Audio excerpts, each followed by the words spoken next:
facelesscomedy.cjb.net.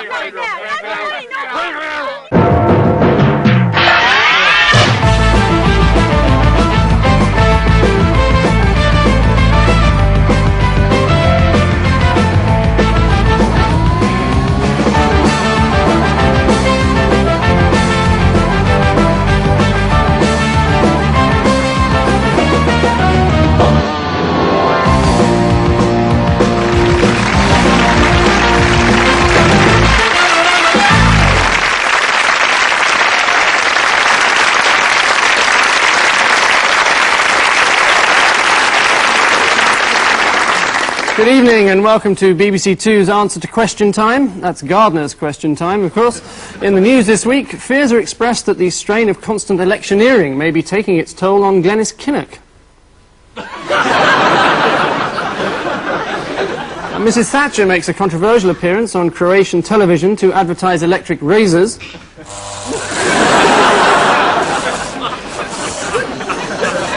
In an effort to bury the hatchet, John Major splashes out on a Christmas hamper for Maggie.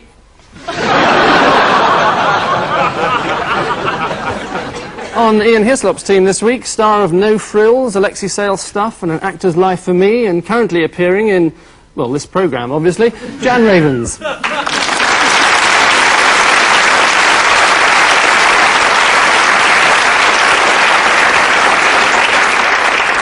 And with Paul Merton tonight, someone who appears on a daily news programme during the week, so at weekends he likes to relax by appearing on a weekly news programme, Martin Young.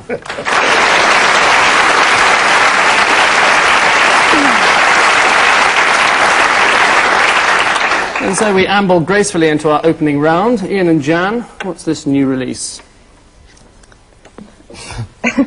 That's Mr. Richter. There's Linda Chalk again.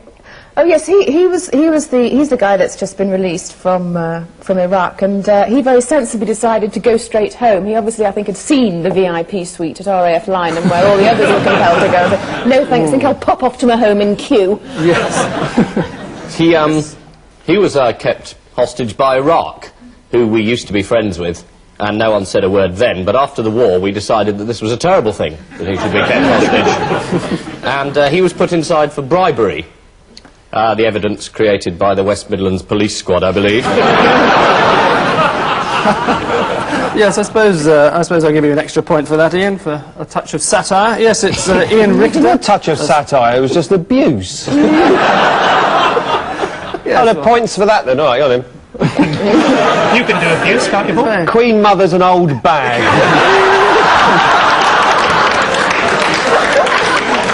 That's not abuse, that's just satire.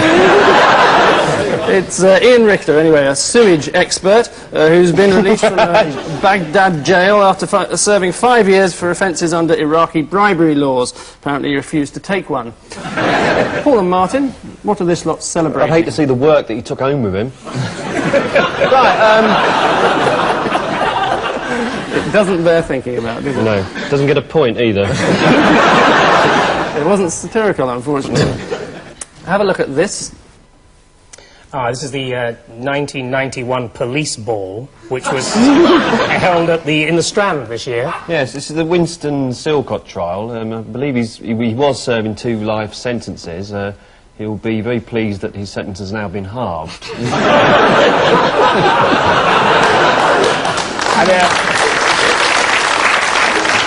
It's Winston Silcott, yes, who had his conviction overturned this week after a court heard forensic evidence that police had tampered with certain words in his confession.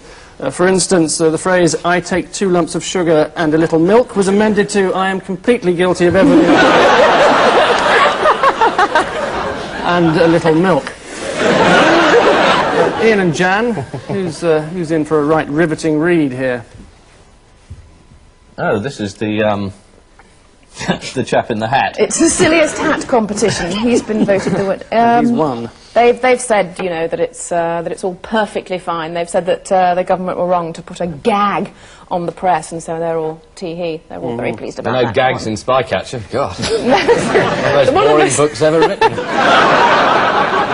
Well, I'll give you 2 points for getting the answer right. It's the ruling by the European Court of Human Rights that the government was wrong to ban Peter Wright's book Spycatcher in this country on the grounds that it had already appeared in the United States. That sets an interesting precedent. Once something's established in America, it can't be outlawed over here. Must be a bit of a relief for crack dealers. And finally, Paul and Martin, one man in a boat. I think this is John Major on his way to Maastricht. This is Douglas Hurd. You can't see him. He's just underneath. The first man across the Atlantic in a peanut husk. We're not that far off. Cashew. It was more the Atlantic that was sort of The Atlantic, right yes. The direction, smallest one-man vessel ever to cross the Atlantic in the fastest possible time, with the darkest hair colouring. Yes, almost It's an argument, right. isn't it, between the French and the English? Amazing that there's two people who want to row across the Atlantic in midwinter. One of them's French and one's English. It shows Yes. that all sorts of European people can be stupid. Yes, I'll give you a point. You're almost there. It's Frenchman Gérard d'Appeville, who was being greeted in the film by his ecstatic wife, as you saw, after rowing across the Pacific for 133 days single-handedly. Why was I close with the Atlantic then? Well, it was closer than a cashew nut. Oh, I see. It's been estimated that every hour in his rowing boat cost Monsieur d'Abbeville £5. It would have been double that if he'd hired the pedalo. Which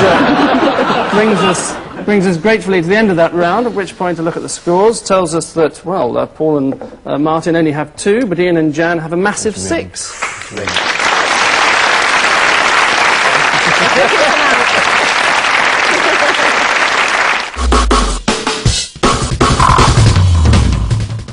It's time now, by way of an aside, for our irrepressibly popular caption competition. Each team is shown an unsightly image of the week's news and is naively expected to come up with an amusing caption by the end of the programme.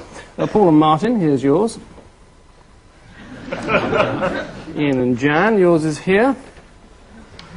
And before you start thinking about that, time for you to start thinking about this. We're going to show you a headline from the tawdry world of tabloid newspapers.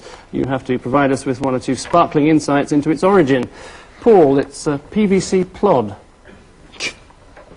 Yes, this was a bizarre idea that they're doing in Bristol, apparently, to deter shoplifters in shopping centres. They're going to put up 6'7" plastic cutouts of policemen. And this apparently is going to deter people who are frightened of plastic. And the shoplifters are sort of retaliating because they're sort of putting up plastic cutouts of people carrying fridges. Well, it sounds absurd, but it's absolutely right. It's about Avon and Somerset police who, in an effort to combat crime, are placing a number of plastic cutout policemen on the streets. So if you live in the Bristol area, we suggest that before you start speaking to a policeman, you just pull on his nose and tug his ears just to make sure he's real. And if he is real, you'll soon know when you find yourself in court confessing to the Brinksmat robbery.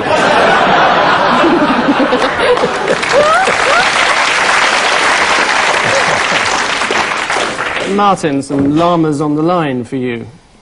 Ah, well, this is an easy one. Every time at this time of the year, British Rail have this problem with these llamas falling out of the sky. Because llamas, they like to nest at the top of high trees. That's right. And come autumn, so there's leaves fall down, the llamas go, like that. Exactly. It's British Rail again, and a rather amusing compilation of excuses for delays collected by angry passengers. Among the most exotic were llamas on the line, herons mating on the line. I'd have thought herons nesting on the line would be more plausible, given the interval between trains. And finally, and most bafflingly of all, a train on the track.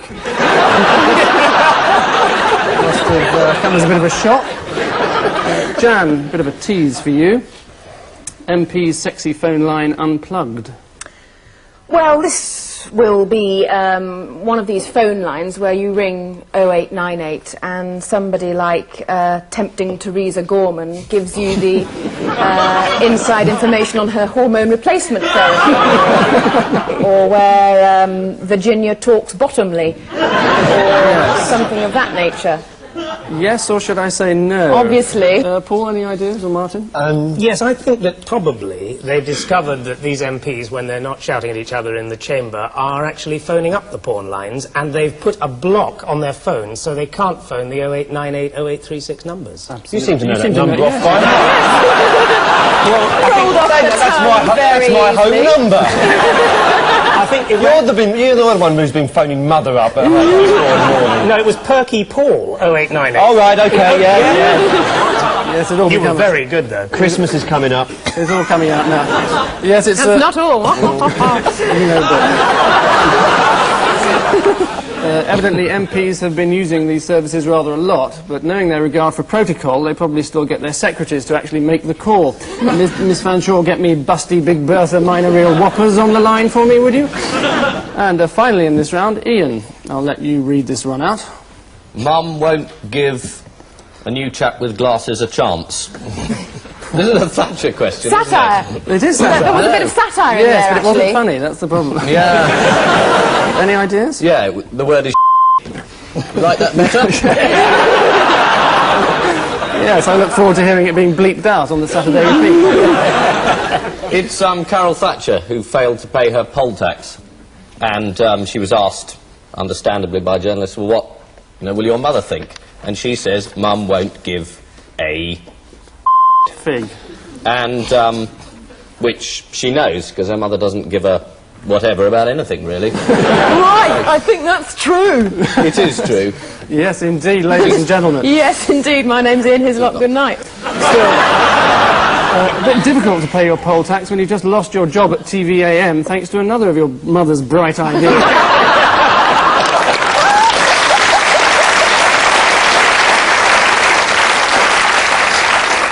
I bet their Christmas dinners are going to be fun. More Lucasade, Mother? Which neatly wraps up round 2, at the end of which I can tell you they've now drawn level, because Paul and Martin have 8, and Ian and Jan also have 8.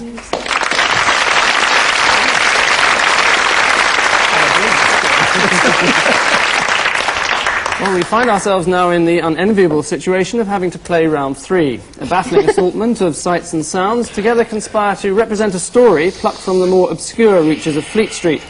Ian and Jan, unpick this.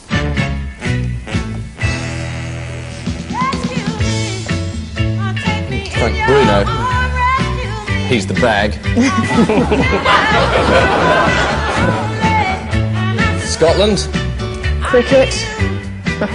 No, yes. I can tell that much. Not England, they hit it. Yeah. That's the SAS.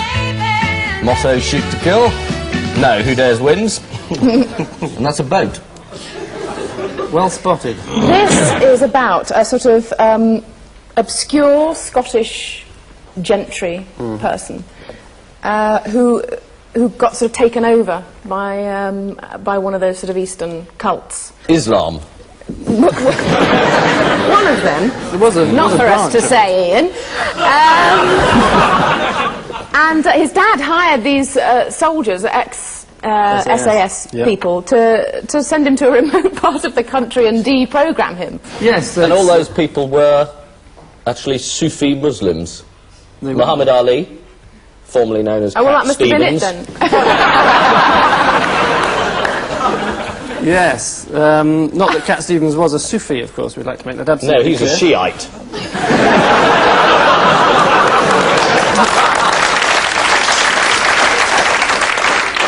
Moon Shadow wasn't bad.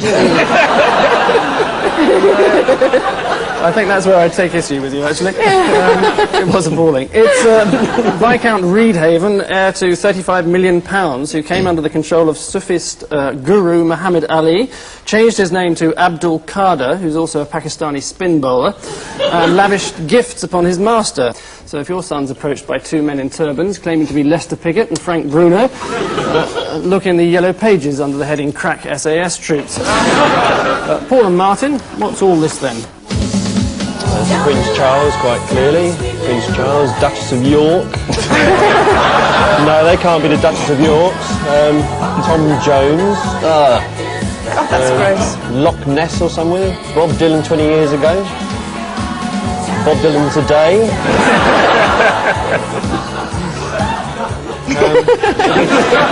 Well, that's something to do with lies, then, I don't know. We hired a PR woman this week. If that's the tell me lies Oh yes, joke. there was a nice bit of totty, and they also sort of said leggy whatnot Belinda has been appointed his PR, and so Did they? she's got Princess Di saying, I have to turn up William and Harry's trousers just like any other mum. And so they're obviously sort of trying to make them a sort of gorgeous, homey couple. all of a Yes, sudden. it's all But I very don't know Someone what else to do on the with panel that. had said he'd hired a bit of totty. Well, it was only because you were talking about totty before. I hadn't actually heard the term for about 98,000 years. It takes a public schoolboy like you to remind me that such terms exist. Anyway, yes, exactly. let's all Meanwhile, I just several hours apologise for ago... my education immediately. Yes, where were we? It's the biggest liar in the world contest, held in the Lake District this week. Only politicians and lawyers were barred from entry, I suppose in the same way as professionals are banned from the Olympics. The finalists were a Chinese woman who said she'd been engaged to Prince Charles, a man who claimed he was a ghost, another who insisted he'd written Mr. Tambourine Man, and the winner, Mr. Reg White, who claimed that he, not Tom Jones, started the tradition of singers being pelted with women's underwear. For his prize, he wins a fortnight in the Bahamas with Kim Basinger. No, not really. It's a weekend in Bournemouth with Maggie Philbin. And so we marched Get a confidently point on. for lies. Oh, he's desperate. Oh, shameless. And so we march confidently on to the favourite round with all our octogenarian viewers. Yes, it's time for our archives. Each team is shown a little piece of televisual history. They have to tell us what happened in the next frame. The presidential theme to this week's. Ian and Jan, remember this? A word about the president. For 7.5 years I've worked alongside him, and I'm proud to have been his partner. And we've had triumphs. We've made some mistakes. He appointed Dan Quayle as his vice president. Well, let's just see what happened. And I'm proud to have been his partner. And we've had triumphs. We've made some mistakes. We've had some sex.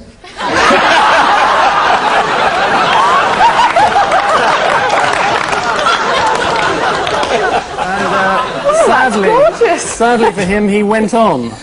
Sometimes I felt like the javelin competitor who won the coin toss and elected to receive.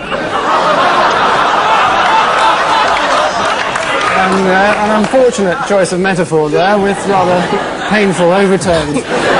Still an easy slip of the tongue to make, isn't it?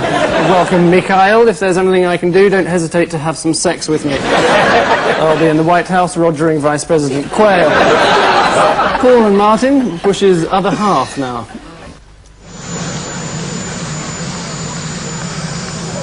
It's Nancy saying I've had some sex with Frank Sinatra. Slip of the tongue. Well, no doubt. So, he spills this thing. He falls over, breaks his leg, something else happens. Well, you're almost right, apart from that you haven't got any elements of the answer. But let's just see.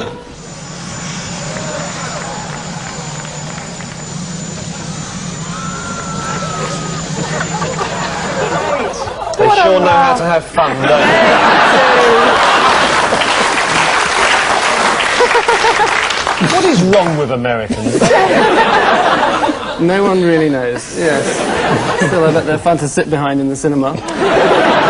All of which heralds the end of round 4, at which point I can tell you, Paul Martin only have 8, but Ian and Jan have forged ahead with 10.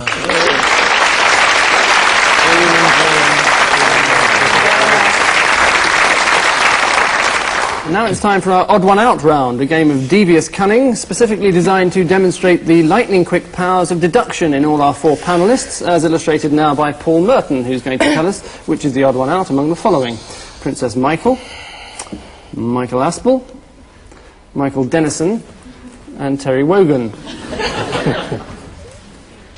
I might be a bit thick here. But at first glance, it would seem that Terry Wogan is the only one who's not called Michael. But I don't suppose it's that. I suppose it's something else. It must have something to do with the name Michael. And is Terry Wogan's first name Michael? Well, incredibly, you're right, I have to say. I'm extremely annoyed, but you are right. The answer... So good. Can I question your impartiality as chairman? When you say you are extremely annoyed that I've got a question right? Well, I'm just extremely annoyed when anyone gets anything right. The answer is that three of them all have exactly the same Christian names. Michael Aspel is Michael Terence Aspel, Michael Dennison is Michael Terence Dennison, and Michael Wogan is Michael Terence Wogan. Of course, the only one not called Michael is Princess Michael, whose real name is Christine, but obviously Princess Christine would have sounded ridiculous, so they went for Princess Michael instead. I believe it was the idea of King Stephanie. And Ian, 4 unlikely bedfellows for you. Bernard Ingham, Diana Ross. That's Michael Jackson. Bernard Levin and Jimmy Carter's sister Ruth. Ah. Oh, a person who's never out of the newspapers. Well, I would have to guess, apart from Bernard Levin having 2 pairs of spectacles on, which no one else has got. I suppose I'm going to get any marks for that. No, He joined a cult, so I would guess we're on cults here. we are. Bernard Ingham, yes. Yes, he worshipped Mrs. Thatcher. Is it that Jimmy Carter's sister is the only one there who's an overblown tart?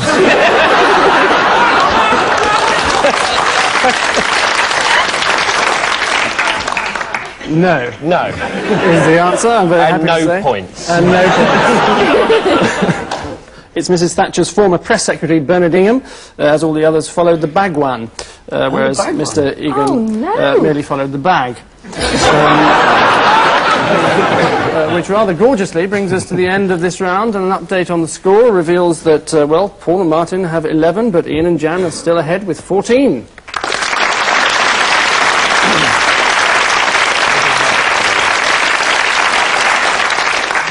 And so at last we stumble upon our final round, which regular viewers to this programme, if that's not a contradiction in terms, will know is our missing words round. Right, well, Paul and Martin, you're very much in the descendant, as it were, at the moment.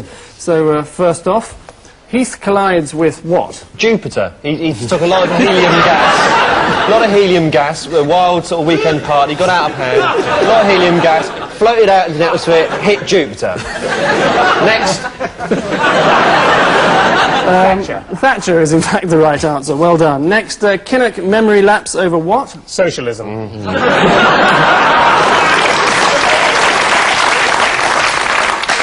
His U-turn is actually the right answer. Ooh. Next, time for Nigel to change his what? Underpants. Image. Not Skin quite. cleanser.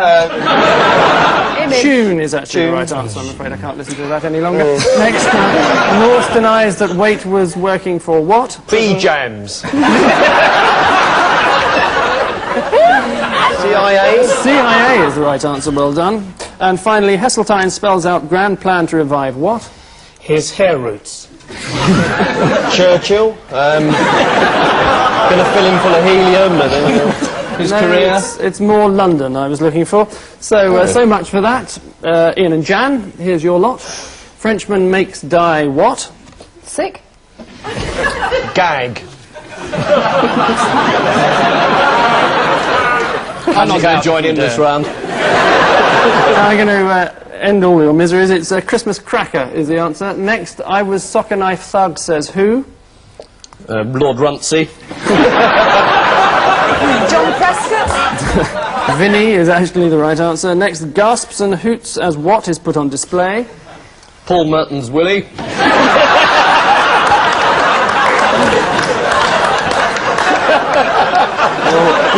You'll never make it stand up in court.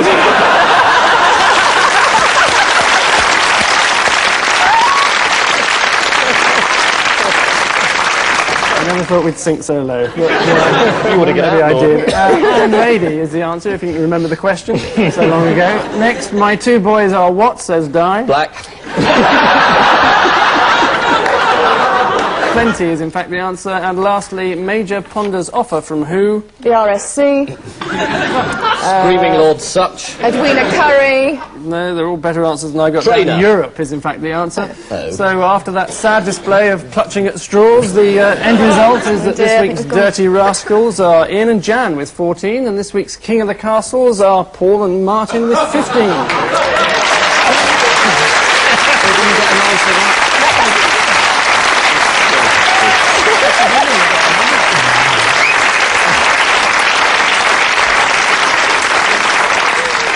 tipped at the post. So a basket of fruit to our winners and a loud raspberry to our losers. But before they dive headlong into the bar, I have to remind them of their contractual obligations as regards our caption competition. So captions to the ready. Paul and Martin, what did you think of for this one? I've just bought Terry Waite's Christmas present. It's a 5-year diary.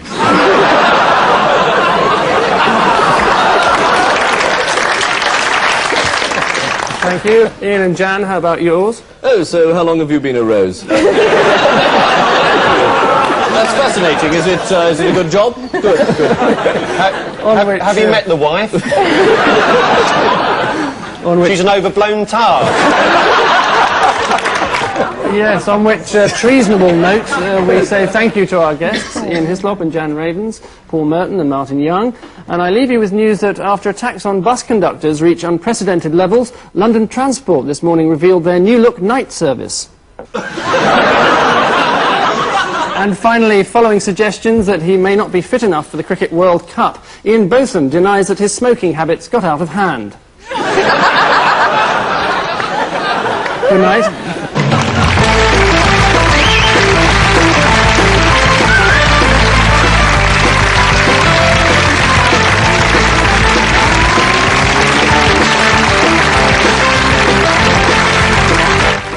Tony Slattery looks at the world of swingers, fetishists and sexually deviant celebrities in Dishing the Dirt tonight at 12:45. Got your attention now, haven't we? After the break, more from Angus and the boys.